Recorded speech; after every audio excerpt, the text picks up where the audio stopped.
Shalom Aleichem. Apa itu persepuluhan? Benarkah relevan untuk dilakukan pada masa anugerah ini? Apa kata Alkitab? Kita akan membahasnya di Joseph Stories.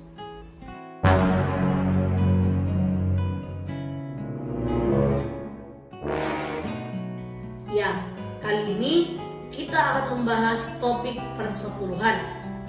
Topik klasik yang masih terus diperdebatkan sampai sekarang.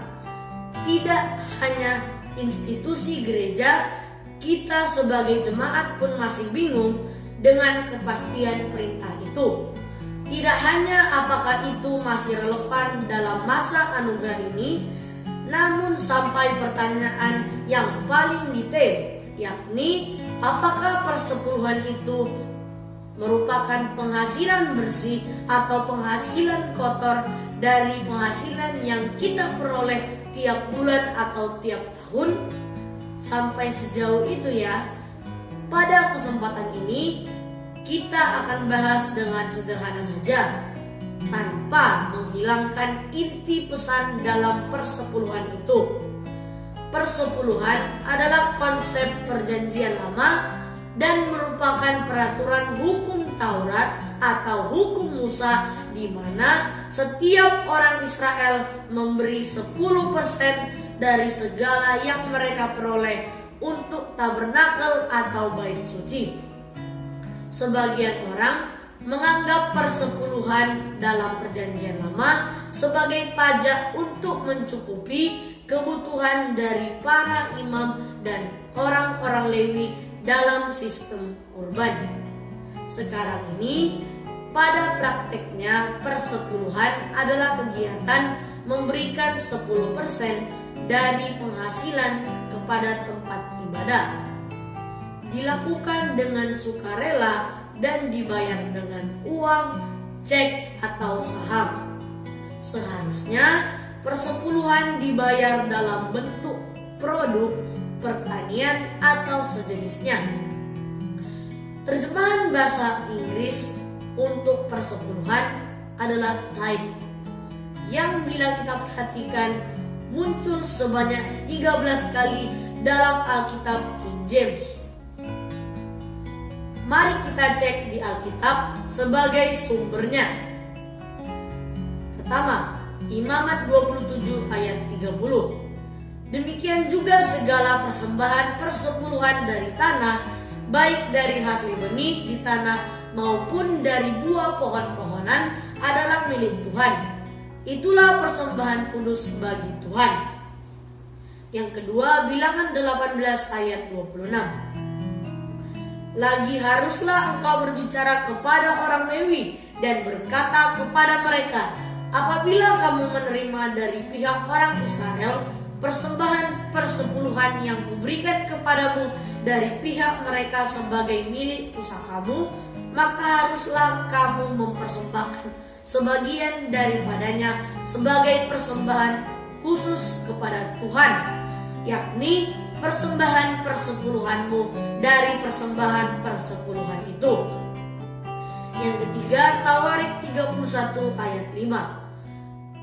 Segera setelah perintah ini tersiar, orang Israel membawa dalam jumlah yang besar hasil pertama dari para gandum, anggur, minyak, madu, dan segala macam hasil bumi.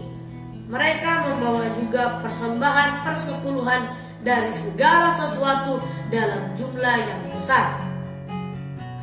Kita mendapatkan bahwa persepuluhan dalam perjanjian lama berkaitan dengan hasil pertanian, karena pada masa itu masyarakatnya hidup dengan bertani. Bisa diberikan gandum, anggur ataupun madu. Jadi tidak mutlak harus dengan uang. Bila kita perhatikan semua perintah tentang persepuluhan itu, semua ternyata tertulis pada perjanjian lama. Bagaimana perintah tentang hal ini dalam perjanjian baru? Buka Alkitabmu pada 2 Korintus 9 ayat 7.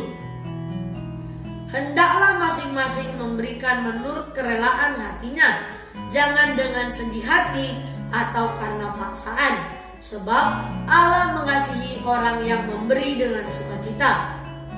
Dan juga Lukas 6 ayat 38. Berilah dan kamu akan diberi, suatu takaran yang baik, yang dipadatkan, yang digoncang, dan yang tumpah keluar akan dicurahkan ke dalam ribaanmu. Sebab ukuran yang kamu pakai untuk mengukur akan diukurkan kepadamu.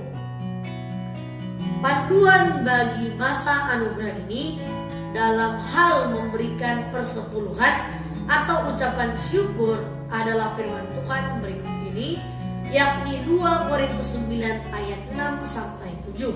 Demikianlah firman Tuhan. Camkanlah ini, orang yang menabur sedikit akan menuai sedikit juga, dan orang yang menabur banyak akan menuai banyak juga. Hendaklah masing-masing memberikan menurut kerelaan hatinya, jangan dengan sedih hati atau karena paksaan, sebab Allah mengasihi orang yang memberi dengan sukacita.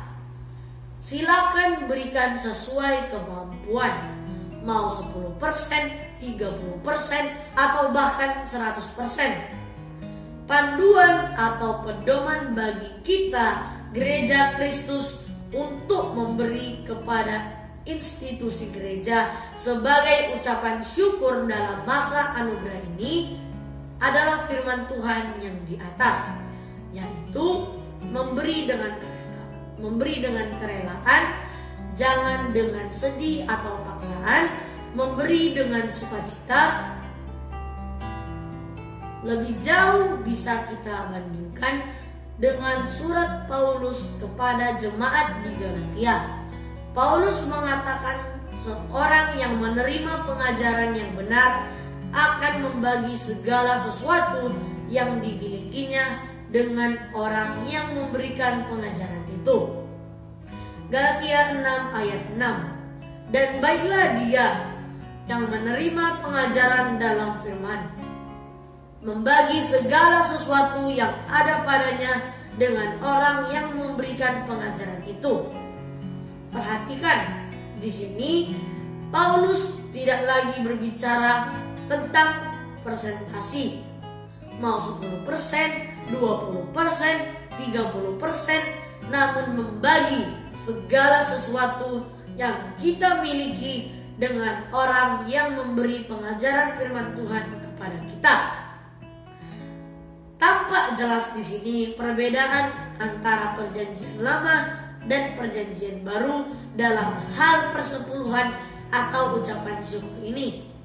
Dalam perjanjian lama dipatok besarannya atau jumlahnya, karena itu merupakan sebuah keharusan.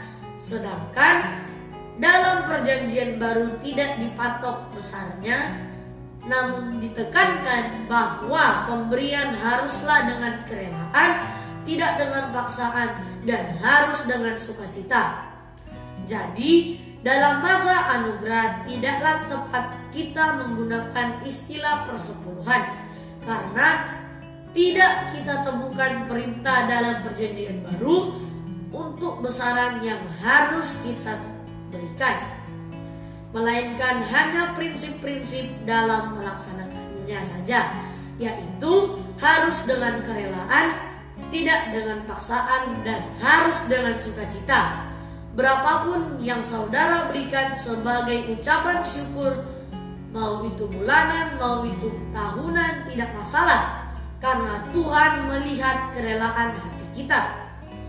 Tentu yang dimaksud dengan ucapan syukur ini adalah berbeda dengan uang persembahan atau kolekte yang kita kumpulkan dalam acara ibadah mingguan. Pertemuan kita akan saya tutup dengan membaca 1 Yohanes 3 ayat 17.